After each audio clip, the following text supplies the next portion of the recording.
My name is Mike Cantley. I am the chair of the Scottish Funding Council, and it's my pleasure to be hosting tonight's lecture and discussion. Tonight, we're celebrating 100 years since the discovery of insulin.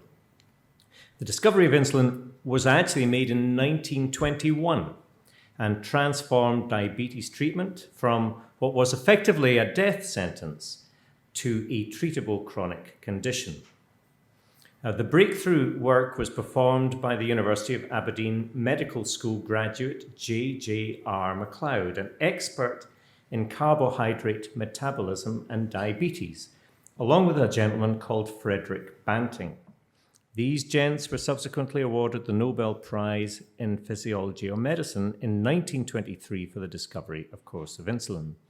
However, the story was not without controversy, and for decades, J.J.R. Macleod had been somewhat airbrushed from the history books. So in tonight's seminar, we'll talk about the role of this Scottish educated scientist and his team and reflect upon advances in diabetes treatment and care along the way. Let me introduce Professor Mirela Delebečević.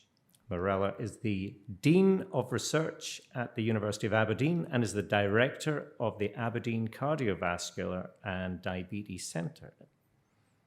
Professor Delebečević's research for the past 20 years has focused on the causes and consequences of the development of diabetes and the complications associated with diabetes. Her laboratory is particularly interested in comorbidities, cardiovascular disease, diabetic nephropathy. Yes, I practiced that all day.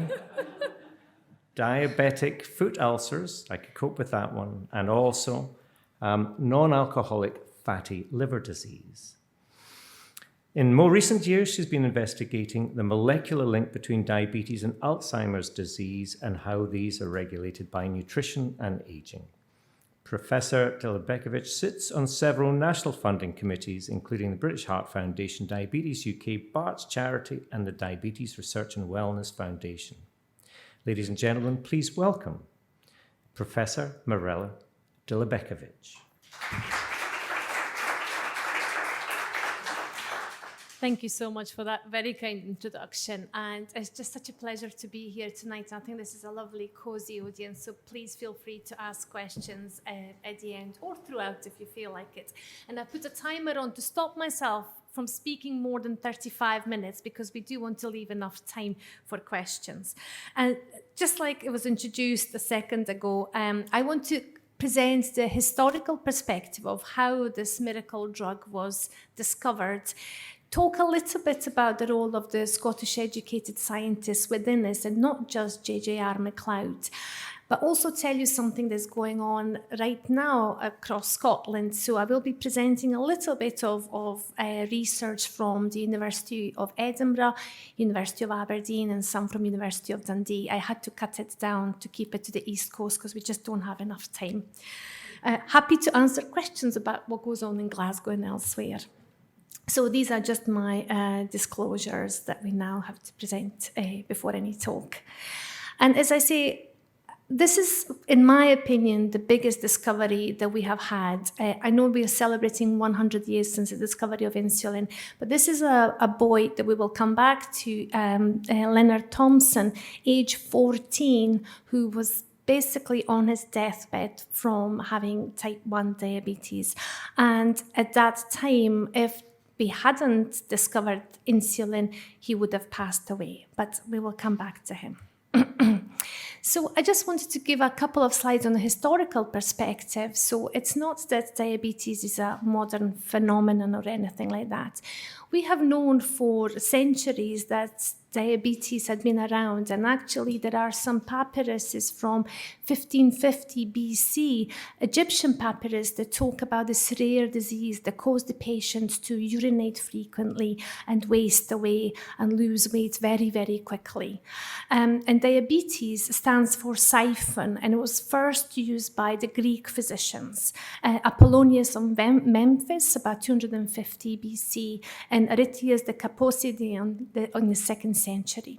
But we also know from old Hindu scripts as well, from the work of Charak and Shushrut from about 500 years BC, they talked about patients that were wasting away and sweet-tasting urine in diabetes. They noticed first that the ants would accumulate around urine.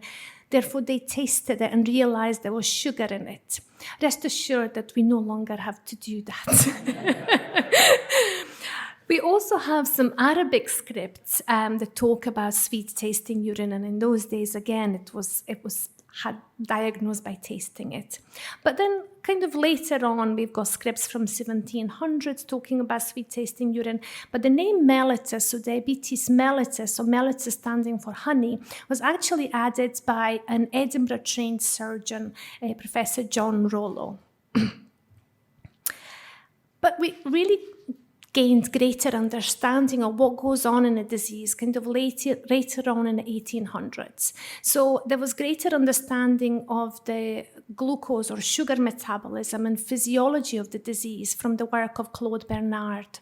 An observation that if one were to remove the pancreas in a dog, that this caused severe diabetes. And this is the work of Minkowski and von Mering in 1889. Now, this is very important that this work had been done in a dog, removing the pancreas, causing diabetes, when we start talking later on about the work of Banting and Macleod. And there was also the proposal that there was a group of cells within the pancreas, and they were described as islets. This is why we call them beta cells or islets now, by Langerhans in 1869, and that they may be producing some sort of internal secretion that regulates glucose levels. But now this is where we get to the story of insulin discovery and the role the Scottish educated scientists have played in the miracle drug. So who was this J.J.R. Macleod?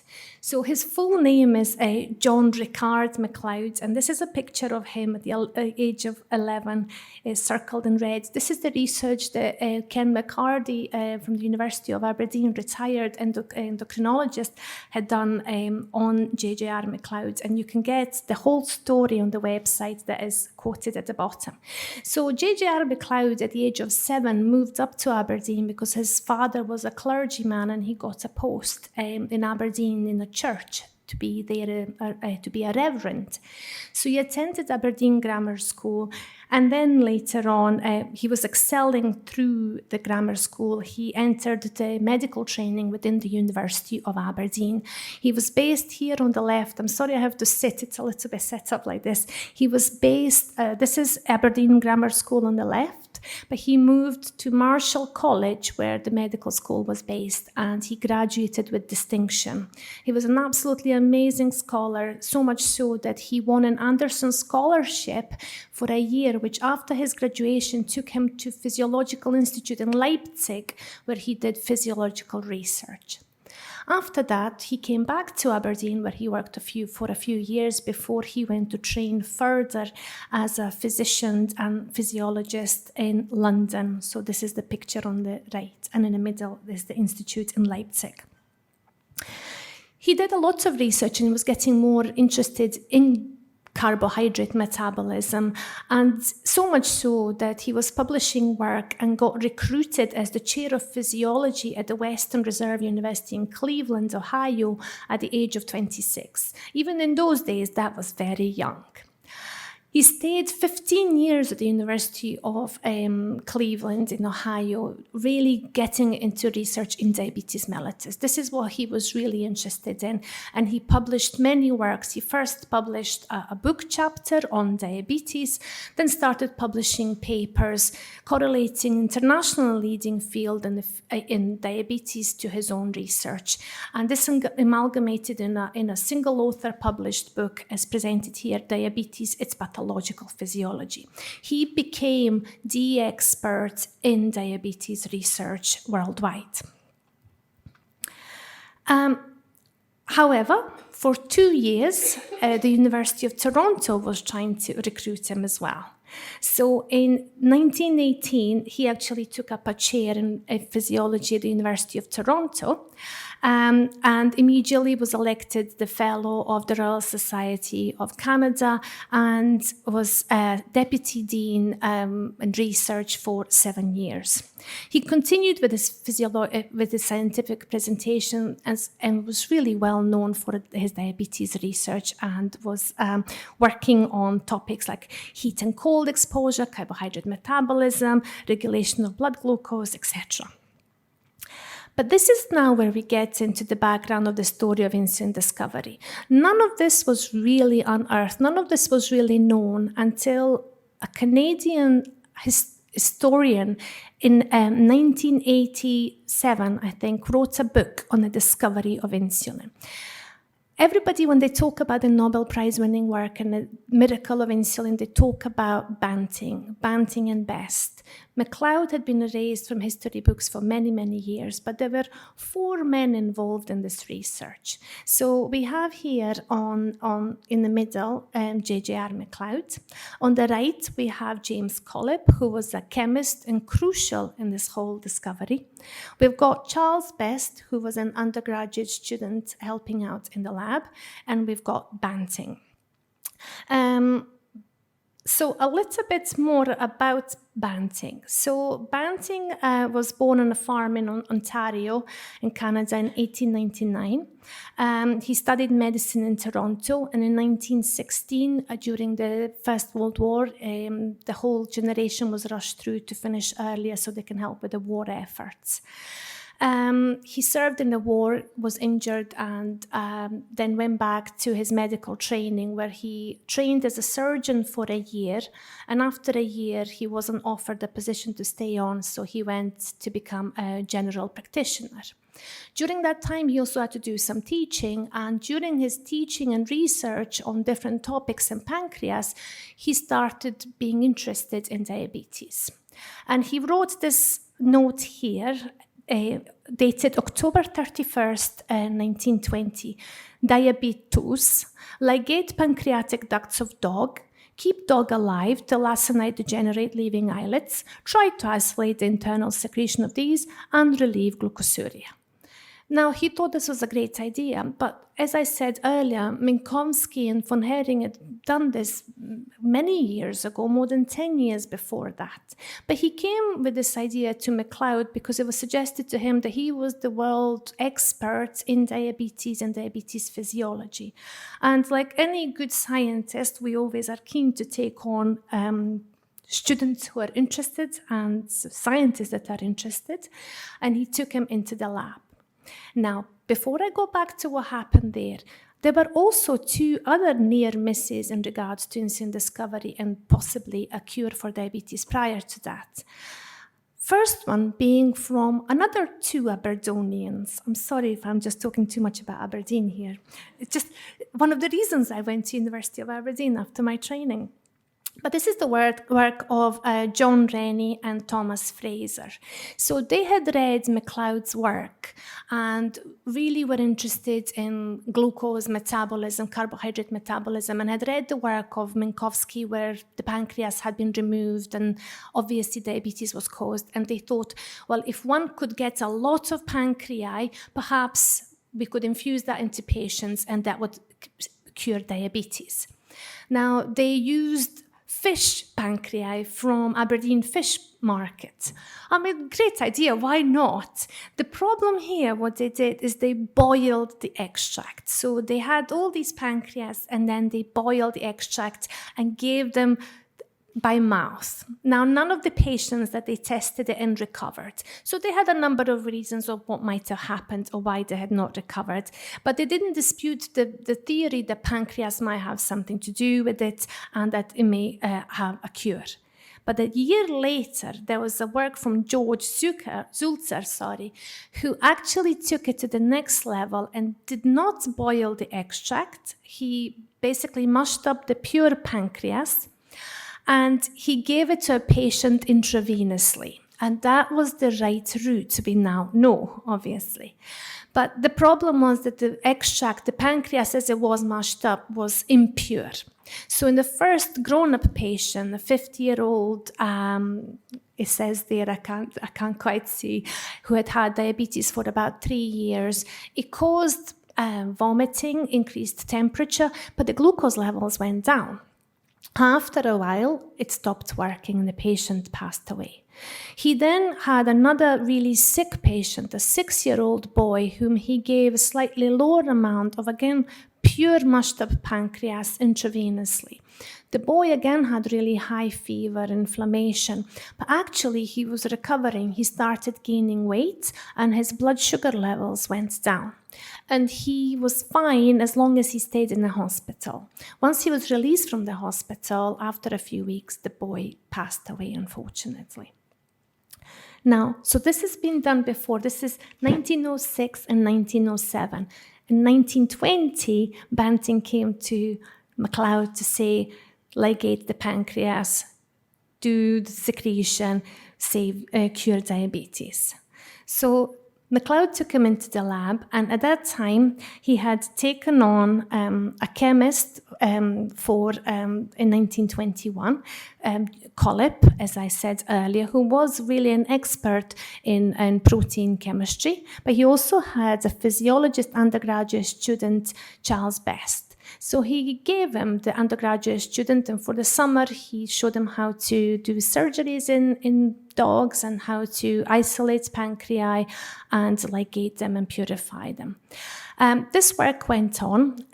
Unfortunately, many dogs died during this process because, again, the pancreas were not properly purified, and that was the main problem. However, at this point, Banting started feeling paranoid that Macleod was stealing his thunder, that it was all his idea.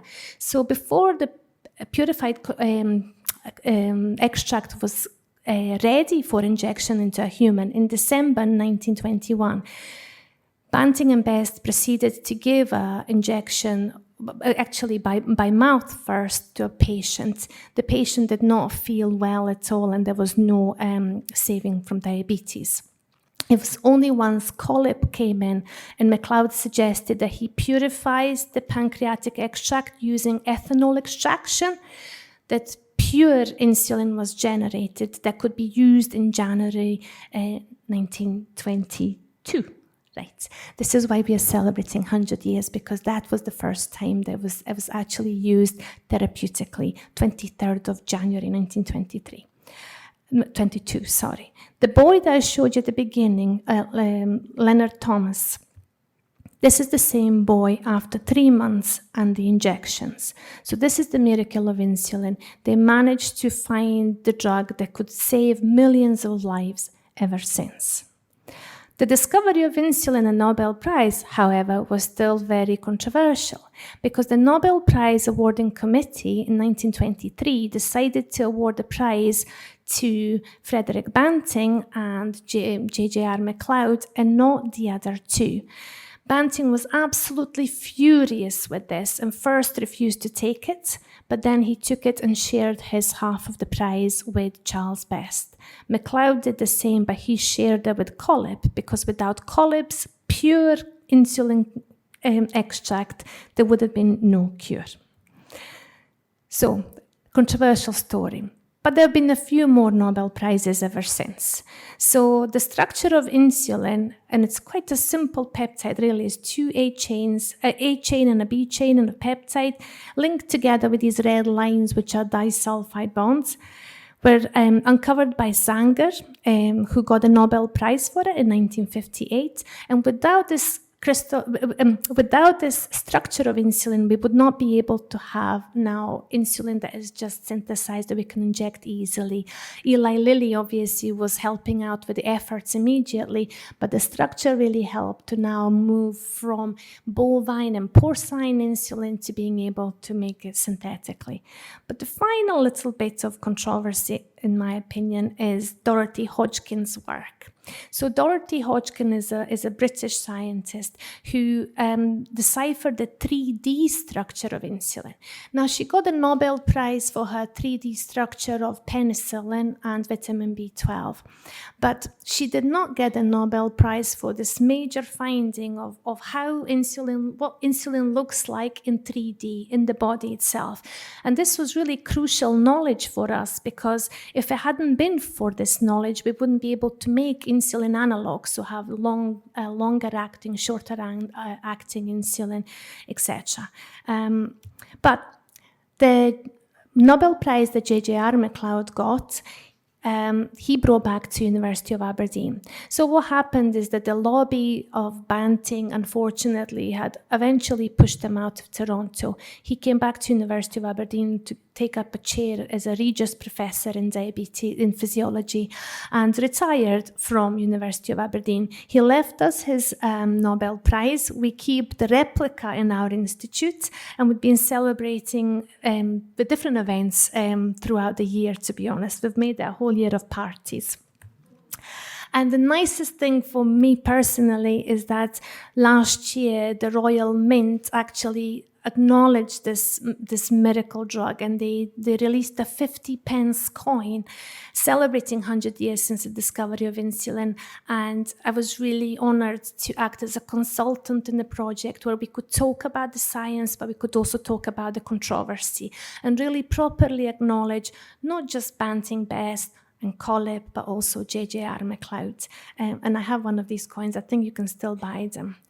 But with that, I think I now have 15, 16 minutes to also talk about the research that goes on currently in Scotland, and just demonstrated that we are still leading in discoveries years later. So just to kind of touch upon type 1 and type 2, because everything I talked about now was about type 1 diabetes. But when we think about the population of patients with diabetes, type 1 diabetes is a minority in comparison to how many people now have type 2 diabetes. So with type 1 diabetes, what we know is that all of us are born with a pancreas that has 100% of its beta cells. But at some point in time, there occurs an injury, and we still don't know why it happens. After 100 years, we still don't know what happens, whether it's a viral load, whether it's an environmental exposure. We know that it does have genetic predisposition as well. The body decides to attack itself. So there is a presence of these circulating immune autoantibodies that start destroying our own pancreas. And in the end, when one is diagnosed with type 1 diabetes, all there is remaining is about 10% of viable beta cells. And that's when we have to start injecting. But in type 2 diabetes, it's a lot more complicated, because people could be living in a so-called pre-diabetic state for 15 or 20 years and not know that they have diabetes until it's too late. So at the bottom of this graph is actually years, like 5, 10, 15 years. So we could be living for 5, 10 years with this state called impaired glucose tolerance, where we don't know we have diabetes, because if one were to take a spot check on the glucose, your glucose levels would be normal. But it's because your insulin is actually, your pancreas is over-secreting insulin to try and maintain those blood glucose levels in the normal range between 4 and 7 millimolar. So by the time that you have known diabetes, it's already too late, because the postprandial glucose levels are way too high and insulin secretion starts declining. Therefore, drugs that would normally treat type 2 diabetes may not be as effective, and patients will often at some point have to start injecting insulin themselves. So for both type 1 and type 2, we have to start injecting. So main therapy for type 1 diabetes after all these years is still just insulin. So we can have it delivered via an injection, we can have a pump, and that is the main therapy. So this is the data that my colleague, Professor Shireen Forbes, gave me from the University of Edinburgh. So this is what a person without diabetes on the left would look like. So these are the glucose or blood sugar levels as they go throughout the day. If you have a normal functioning pancreas, your insulin is being secreted. However, in a patient with type 1 diabetes will have these spikes, and I'm going to have to stand up, I'm sorry. So you will have that spike after you've eaten. Obviously, your glucose levels go up, hyperglycemia kicks in, you give yourself an injection, it goes down. The problem is the glucose levels will go down too much, and this is where a state of hypoglycemia can kick in. And we all know with type 1 diabetes, one of the hardest things to deal with is the recurrent hypoglycemia. So it's very difficult to predict insulin requirements, whether we're going to be hypo or hyper, whether we inject too little or too much. So this is the data from one of Shireen's patients where the insulin could not really regulate blood glucose levels properly, whether it was via the injection or the insulin pump. This is a patient who received a full pancreas transplant.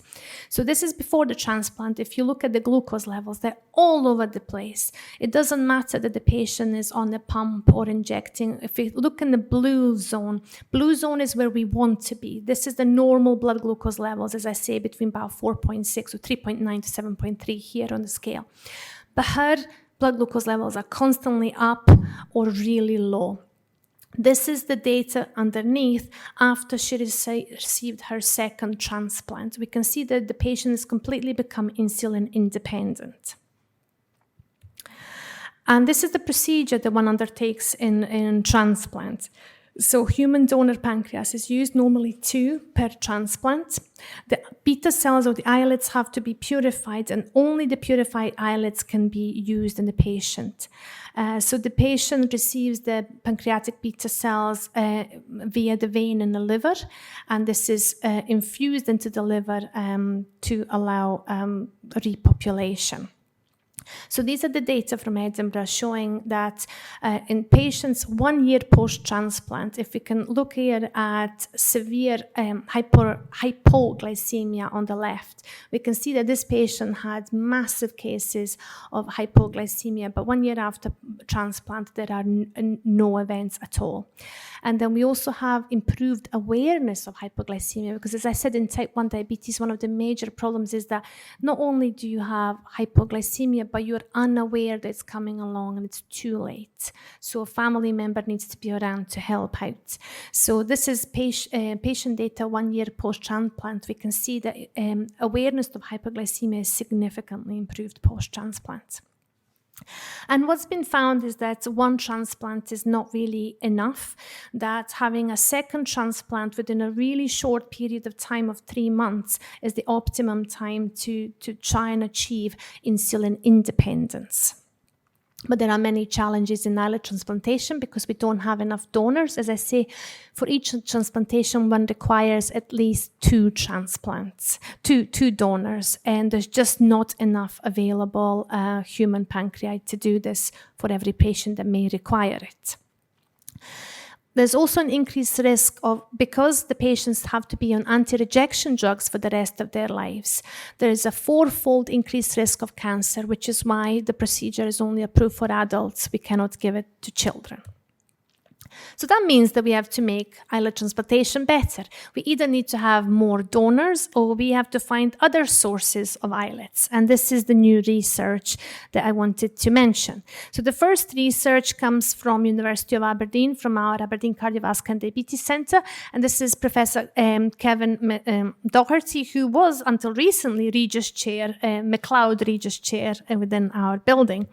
So he was working on building a human pancreas. So as I said, in a human pancreas, we have only 2% beta cells. 98% of the rest of the pancreas is something that would get chucked away. So what his lab was working on, they would, after a transplant in Edinburgh, they would immediately get the tissue up to Aberdeen, the rest of the 98%, and they would work on reprogramming the remaining 98%, making other cells, such as alpha cells, which don't secrete insulin, for example, into functional beta cells. In preclinical models, in mouse models that have type 1 diabetes, this rescues diabetes. And this work is now clinically being undertaken in patients. Other type of work that is happening, this is now University of Edinburgh, is using different types of cells within the body. So for example, these cells called mesenchymal stem cells. So these stem cells are present in all of the tissues in our body, and they have this great ability to improve regeneration. So for example, you could isolate them from umbilical cord, you could grow them in culture here, and then test these and see that they have improved anti-inflammatory and pro-regenerative properties. So for example, this is again the slide that Shireen gave me. These are experiments in preclinical models. So mice that have type 1 diabetes, as you can see, their blood glucose levels are about 40 millimolar. When they give mice islet beta cells or islets alone, they cannot cure diabetes. But if they give the animals islets plus these mesenchymal stem cells that have regenerative properties, they can rescue diabetes in 6 out of 8 mice. So they see increased vascularity around these islets, so they're properly integrating into the body, and they see decreased rejection of these. So the next step they're working on now is conducting first in human studies. So now I wanted to talk a little bit about my own research and other people's research, and this is more about type 2 diabetes. So this is a famous saying from 1800s, man is what he eats. And I think this is a really nice representation of depending what we eat, this is what our bodies respond to. And I went to a lecture just 3 weeks ago by this amazing social scientist who talked about fat bodies in early modern Europe. This is the title of his book. And he talks about early Europe and how people were detected with type 2 diabetes. For example, wives would know that their husbands may have this illness if, for example, for 5 days they were not interested in them, because that's one of the side effects that comes about with type 2 diabetes. So we do know that about 8 out of 10 cases of type 2 diabetes, unfortunately, is associated with just being overweight, not even just obese, just being overweight. There is remaining 20% that are normal or underweight that we don't quite understand, and commonly used to be detected after a sort of middle age, but that's no longer the case. So we know that in Scotland and in UK at the moment, about 7 out of 10 people are either overweight or obese. So only 3 people are normal size, as they would call it. But Scotland is a little bit leading ahead. We're a little bit worse, unfortunately, than the rest of the country, and we're just behind the US. And unfortunately, this has massive effects for the health of our children. We know that childhood obesity is not only a major stigma thing, but also has effects on children like depression, anxiety, cardiovascular problems. But there was research to show that primary school children already, some of them already had 2 out of 3 prerequisites of a pre-diabetic state. So unless something is done about this, it's going to get worse for all of us. So just to kind of tell you how we normally regulate our blood glucose levels. So the main source of sugar or glucose in our body is actually the liver. Because when we go to bed and we sleep, we don't eat all night. So to get out of bed in the morning, we need sugar. And that sugar kicks in from our liver. It releases sugar into the bloodstream so that we can get up and get on with our normal life.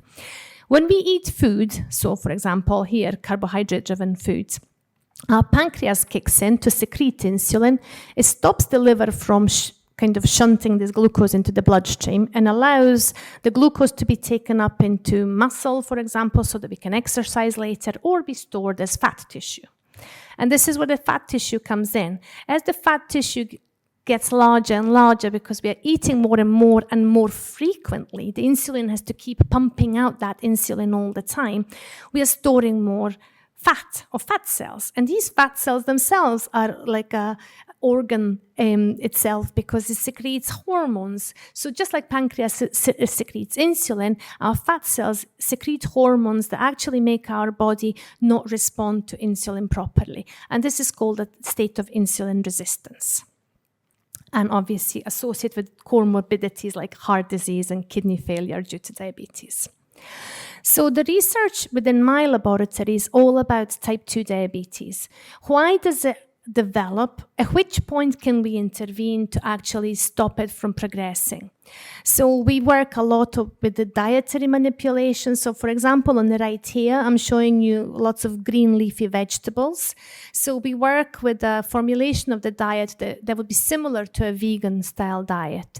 And we see that not only do we decrease blood glucose levels, but we also have improvement in cognition, for example, in aged animals, and now in animals with Alzheimer's disease as well. We work with synthetic cannabinoids, so we know that cannabis is harmful, but there are parts of cannabis plant that could be extracted that could have anti-diabetic properties. And this is something that we are trying to understand, whether we can use these to improve kidney health in type 1 and type 2 diabetes, as well as kind of looking at what other hormones our body would be secreting to improve insulin sensitivity in type 2 diabetes. So I just wanted to show you one piece of data with pharmacological intervention. So this is new drugs. We use this drug by a generic corporation called MSI 1436. And in preclinical models of diabetes and obesity, what we see is if we give animals Western style diet, I like to call it McDonald's diet. It's high fat, high sugar. They absolutely love it. And you can see in black line, as they keep eating this diet, they keep gaining weight. I mean, that's what happens, right? This is what happens in humans as well. If we keep feeding the same diet to the animals and give them once weekly injections of this drug, we can see that we can completely suppress this increase in body weight. But what's most striking for me is that we have another set of animals which we keep feeding this diet and they keep gaining weight in red. As soon as we give them one single dose of this drug, they immediately go down in body weight and remain at that level. We don't give them any more injections. 4 weeks later, they still have suppression of how much they want to eat and suppression of their body fat.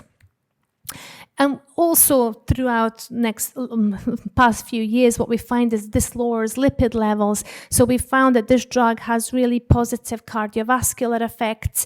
And at the moment, we are funded by British Heart Foundation for a couple of projects looking at diabetic retinopathy, so eyesight in diabetes using this drug and similar drugs, as well as kidney health in diabetes. I'm just going to check the time, and I will have to wrap up soon.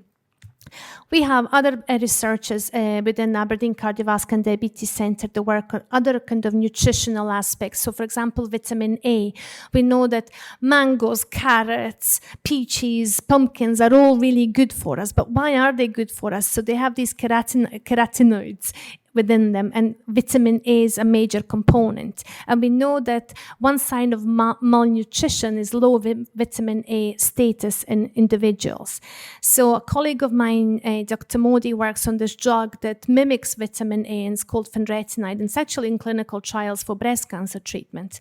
But what he's been able to show is that this drug can lower blood glucose levels really effectively, and this is currently in clinical trials for insulin resistance in people. Couple more slides. Chrononutrition. It's not about just what we eat, but when we eat. So a colleague of ours at the Rowett Institute, Professor Alex Johnson, works on when we should be eating our food. So, it's been long known that we should be having large breakfast, smaller lunch, and a really small dinner.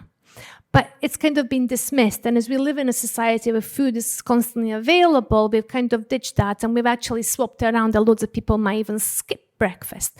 So she's working on this chrononutrition, trying to understand when we should be eating food and when it would be most metabolically helpful. This is especially important in people who are shift workers. We know that people who work in factories and work through the night are much more susceptible to developing diabetes and heart disease than people who just have normal 9-to-5 jobs, because their shift patterns are completely altered. And this fits in with another colleague's work who works on the clock within our body. So each one of our organs respond to daily cues, and our cells kind of have these oscillations, vibrations, whereby we can normally respond to light and what we're doing. This is what keeps our body healthy. And what his research from Karolinska, before he came to us, has found is that in patients with type 2 diabetes, this is completely dysregulated. So if you look at the normal clock in the body in blue, in a person without diabetes, you can see in the person with diabetes in red is completely off. So what he's trying to understand is when one could and should exercise before they take their drugs, especially metformin, which is a major drug for type 2 diabetes treatment, whether one should exercise in the morning before taking the drug or after taking the drug. And with that, I think I will just stop. And if you would like to know about University of Dundee research, I can just tell you about it. So thank you so much. Okay.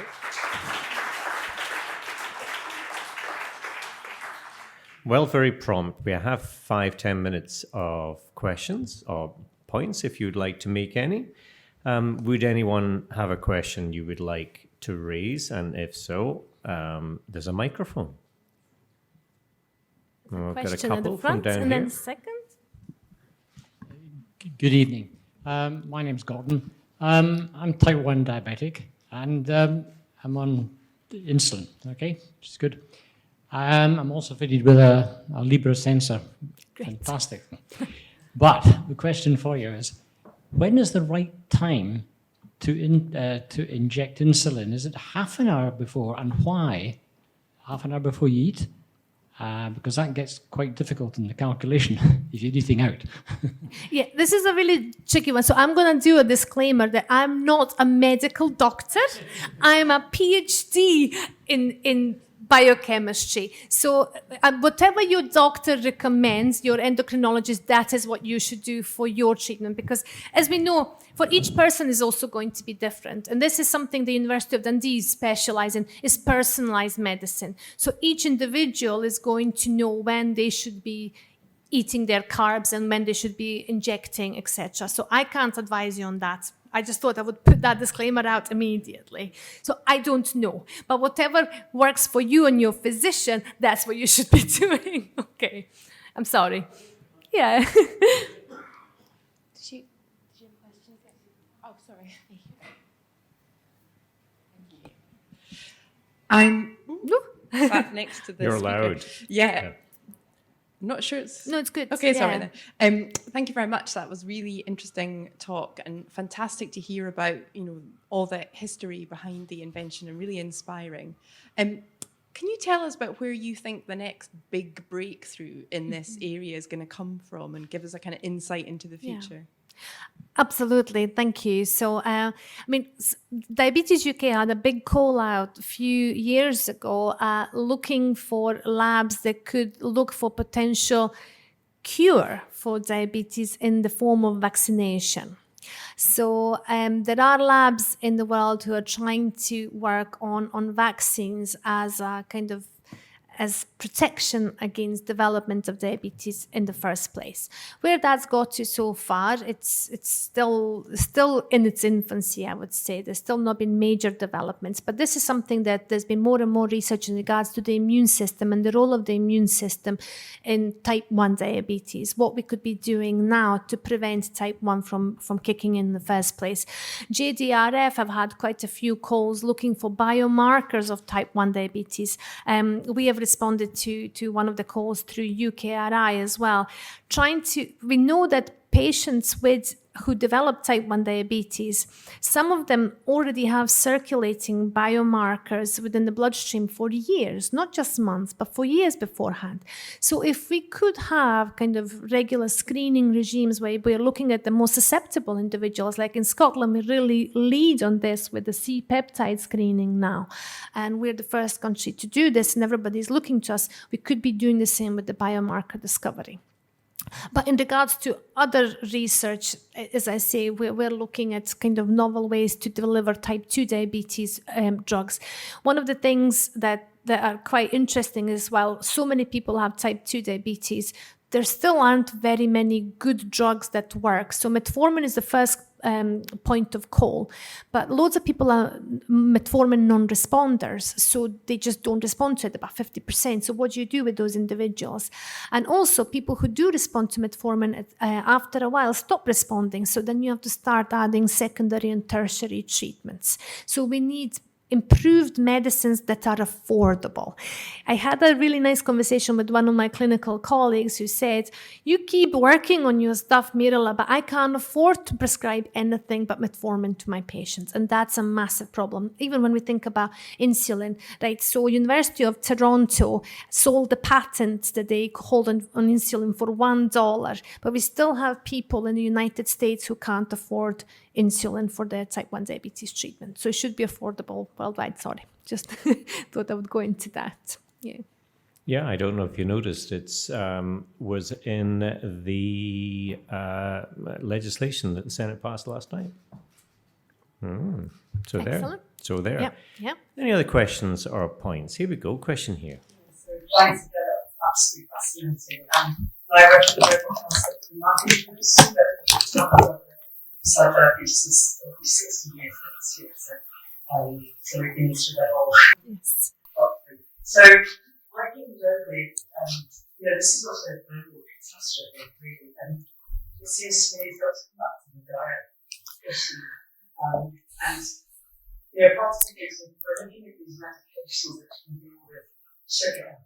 So the starting point is you need to stop this Western diet from being exported, and do you think that's a losing battle? And the other question is that drug that really reduces the weight. I mean, that sounds incredible. So I'd love to hear about that, but part of me thinks, well, then that just lets people go on eating all this food. So I know.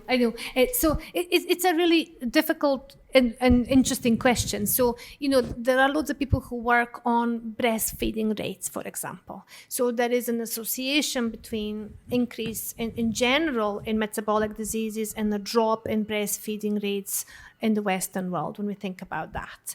So if we start off from that as an early marker of nutrition and then develop it further, right? So the massive area of research, like you just asked me a second ago, is gut microbiome, the role of gut microbiome in diabetes in general. So the foods that we eat, the processed foods, don't allow our gut anymore to have natural bacteria that would be there if you ate slightly muddy carrots and potatoes, etc. If everything is ultra pure, ultra processed, there is nothing there to actually protect you. And we know from different types of research that kind of microbiome transplants, so taking waste from one individual that is healthy and putting into an individual that is not so healthy, can rescue the metabolic disease. So there's obviously a lot there that is the case, as you say, the nutrition. But we know that's about type 2 diabetes. Type 1 diabetes is a lot more tricky, as we say. There could be so many triggers. And what's fascinating to me that the disease has obviously been around from BC as long as we have been recording it, yet we don't know the triggers. And in each individual, it's different. And now we have a much larger population of individuals over 40 and 50 and 60 who develop type 1, which would never before associated with type 1. So it's a combination of things. But of course, it comes to, what can we do as individuals to try and at least lower those risk factors? Right. So my son is in the audience, and he knows that we've been getting the organic veg box for the past 15 years. We've been living in Aberdeen with really muddy veggies. But I mean, it's a start. And if everybody does something to try and at least postpone it, that's all we can do. Increased exercise. One of the things that the talks I've done for British Heart Foundation is just Scottish statistics, for example, 40% of adult Scottish population does not meet daily physical requirements. Right. So if we start, it's like a perfect storm: unhealthy diet, not enough exercise, jobs that are really stressful and really long these days. I think pandemic hasn't really helped, because I think we work longer hours now than we did before. It's so many things that are culminating, but it doesn't mean that we can't do something about it. Any other questions? Just a question. I know it's about insulin, but do you know anything about dulaglutide? It's an injectable as well, Trulicity. No, I don't know anything about different. I mean, I know different forms of insulin, short-acting, long-acting, but I don't know what your question would be to. And also, because I'm not a clinician, I wouldn't want to give. Oh, it's not in your research about that one. Yes, I am a pure scientist, biochemist. Okay, well, let me ask you a question you do know the answer to, which is, what is type 3? Oh, type 3 diabetes. I don't know how many people have heard of this one. But this is something that's been coined in the last 10, 15 years, which is this new type of diabetes that, well, some people don't like to call it diabetes, but it's people with cognitive decline. So we know that patients with Alzheimer's disease are more susceptible, 40% more susceptible to developing diabetes than patients who don't have Alzheimer's disease. And vice versa, we know that patients with diabetes are much more susceptible to development of cognitive decline. And this has been coined as type 3 diabetes. That it's something to do with, there are also things called islets in the brain, as we call them. There could be something within the brain itself that responds differently to insulin and kind of development of that insulin resistance that I talked about. So there have been studies in the States whereby nasal insulin was used to test for improvement in cognitive abilities in patients who have cognitive decline, and they had seen some positive effects. So this is now coined as type 3. So all of us who work on that link between the two, we work on type 3 diabetes. Okay, two last questions. In 20, 30 years, will we still be using insulin? Yes. That was a quick one. Last question then from me, and okay, it's from me as chair of the Scottish Funding Council. The Scottish Funding Council invests on behalf of Scottish Government something of the order of £2 billion in our universities and colleges, but about 300 million of that is in research. So why is it that Scots have never really understood the value of research? We know these great people who invented these fabulous things back in time, but when we poll Scots, they just don't catch the enormity and significance of what we do in Scotland. Why is that? I don't know if that's the case recently. I mean, I think COVID has opened up eyes to people in regards to research and the significance of it. As I always say, we got vaccines so quickly, and the reasons we got the vaccines so quickly is because academics within the universities worked with companies and worked with NHS healthcare worldwide to really bring about something that will allow us to come out of that crisis. Okay, so I think people are more aware. But what helps, I think, is, for example, the Royal Society of Edinburgh opening up doors to talks like this one, because I think universities in general have often perhaps been perceived as somewhere that not everybody wants to go to. It's a bit scary. And I think if we all open up doors and talk openly about what we do, people will appreciate it, and I think people do appreciate it. But it needs to be a lot more prominent, and it needs to be open about what we fund and what it's for. And this is what they call impact. What is the impact of your research? But we shouldn't think that blue skies research is an impact either, because just because somebody thought the pancreas might be important 30 years ago, somebody could use that 30 years later. So we must strike a balance of not only funding of what's hot and trendy, but also allowing people to think independently and try things. Thanks to this evening to the RSE, obviously, for hosting tonight's event. Thank you for your attendance and for your questions. And just finally, I'd like you to... Bekovic. Got it.